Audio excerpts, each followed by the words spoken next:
एक समय की बात है, भगवान गौतम बुद्ध अपने शिष्यों के साथ भ्रमण कर रहे थे। धीरे धीरे शाम ढलती जा रही थी, अंधेरा गहरा होता जा रहा था। भगवान बुद्ध के शिष्यों के चेहरे पर थकान साफ झलक रही थी। भगवान बुद्ध समझ चुके थे कि शिष्यों को विश्राम की आवश्यकता है, अतः उन्होंने एक सुरक्षित स्थान देखकर शिष्यों को रुकने का आदेश दिया। कुछ समय पश्चात एक शिष्य ने भगवान बुद्ध से प्रश्न किया, भंते, क्या विद्या को किसी से बल द्वारा भी सीखा जा सकता है? तो भगवान गौतम बुद्ध उनसे कहे, कदापि नहीं, विद्या को केवल सेवा भाव से सीखा जा सकता है। इसी संबंध में भगवान गौतम बुद्ध अपने शिष्यों को एक बलशाली राजा की कथा सुनाते हैं। एक फकीर था, वह जंगल में घास फूस की कुटिया बनाकर रहता था। उसे एक विद्या आती थी, वह पीतल को सोना बना देता था। लेकिन इस विद्या का प्रयोग वह तभी करता था जब उसे उसकी बहुत आवश्यकता होती थी, और वह भी गरीबों के फायदे के लिए। एक दिन एक बहुत ही गरीब ब्राह्मण उसके पास आया। उसको अपनी लड़की का विवाह करना था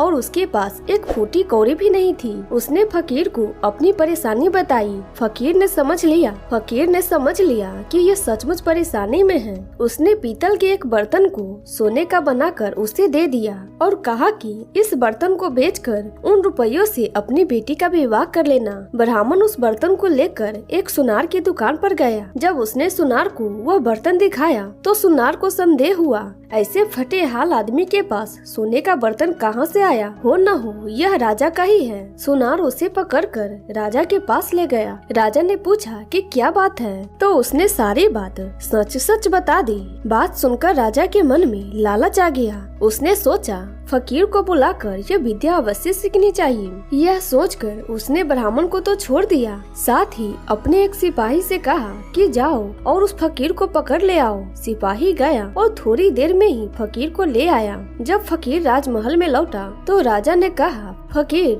तुम पीतल को सोना बनाना जानते हो? तो फकीर बोला, जी हाँ। तो फिर से राजा ने कहा, यह विद्या हमें सिखा दो। तो फकीर निडरता से बोले, नहीं, मैं ऐसा नहीं कर सकता हूँ। उस फकीर की बात सुनकर राजा गुस्सा हो गए। राजा ने गुस्सा होकर फकीर से कहा, तुम जानते हो मैं कौन हूँ? तो फकीर बोला, जानता हूँ, खूब अच्छी तरह से जानता हूँ। राजा को इस बात पे गुस्सा आ गया। राजा ने उनसे कहा, मैं तुम्हें 15 दिन का समय देता हूँ। अगर इस बीच में तुमने मुझे विद्या सिखा दी तो ठीक है, नहीं तो फांसी पर लटका दूंगा। उसने फकीर को वहाँ से तो भेज दिया, लेकिन वह रोज शाम को उसके पास सिपाही भेजता कि वह तैयार है या नहीं। फकीर का बस एक ही उत्तर रहता था, नहीं। ऐसी विद्या को राजा छोड़ना नहीं चाहता था। उसने देख लिया कि फकीर को डराने धमकाने से कोई नतीजा नहीं निकलेगा, तो उसने दूसरा उपाय सोचा। जब 7 दिन बाकी रह गए तो उसने अपना भेष बदला और फकीर के पास जाकर उसका सेवा करने लगा। उसने फकीर की इतनी सेवा की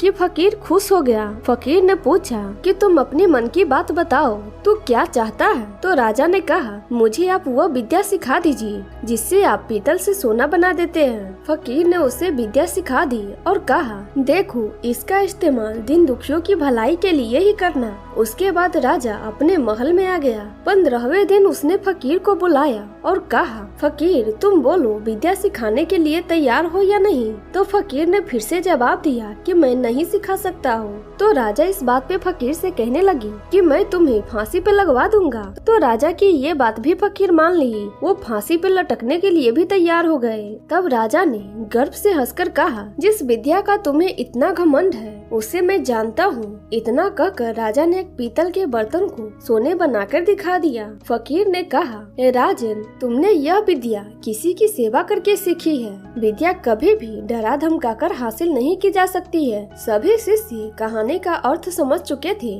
इसके पश्चात सभी ने एक साथ भोजन किया और विश्राम करने लगे। दोस्तों, ये कहानी यहीं पे समाप्त हो जाती है।